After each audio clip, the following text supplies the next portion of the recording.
Hey there, John Millen with Benefit Hackers. I want to give you 3 tips that I use when I try to find an urgent care near me, near where I am, whether it's at home, whether I'm traveling, and so forth. These are 3 things that I've found to come in really handy.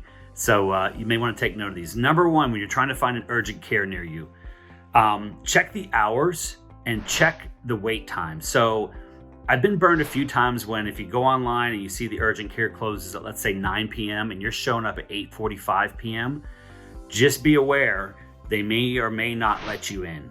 Every place is different, but the worst thing I found is when I get in my car, I feel horrible. I drive all the way for 20 minutes. I get there at 8:45 and they say, sorry, we're not accepting new patients. So you may want to just check to see if they're going to accept you, because what happened to me is I drove all the way there, they said no, and then everything else was shut down at 9. So just do a little research on when they close and how close you are to that. Understand that urgent care centers during peak season can be really busy. You could be there for 2 hours, maybe a little less, depending what it is, sometimes a little more. So the hours, make sure you understand the hours. Number 2, check the classification. Just because it says a term that seems like quick access, ready med, urgent care, doesn't mean it's classified your visit as an urgent care visit. It might be classified as an emergency room visit. This happened to us when a new center popped up, and it was a lot closer to where we were, and I went to it, and I didn't ask the question when I checked in, and I learned my lesson when I got my bill.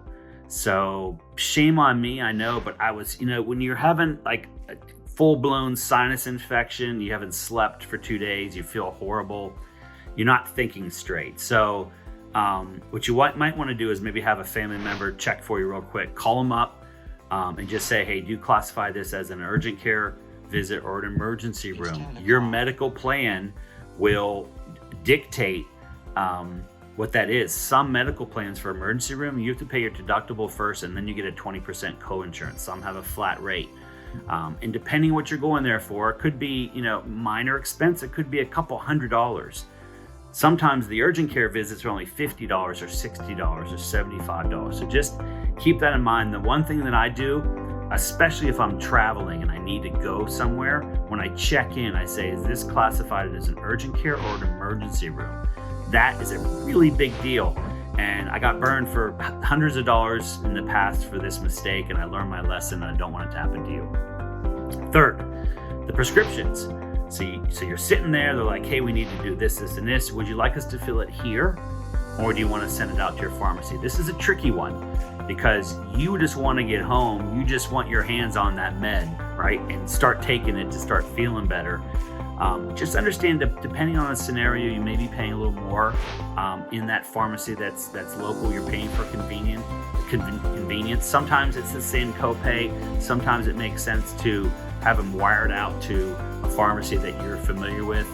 This is really comes in handy when you have real kind of specialty type stuff. So when I've had bronchitis in the past, they give you those inhalers. Sometimes those things can be pretty pricey, right? Versus as Z-Pack, which is a little 5-pack or some antibiotics. Those maybe not, but just be aware the prescription costs can really eat into your experience. Sometimes you're gonna pay more by having them do it on site, but it may be worth it, right? You may just be like, just give it to me, I don't care. They're gonna tell you the price. So those are the 3 things. 1, check those hours. You don't wanna be showing up and get booted out. 2, make sure it's classified as an urgent care center, not an emergency room, because you will feel the pain like I did when I got that bill.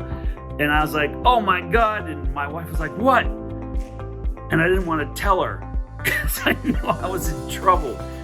So I said, nothing. She said, well, no, what is it? And, you're like, I got this bill from urgent care. And then, then you sleep on the couch for 3 months. You don't want to do that. You want to try to prevent that.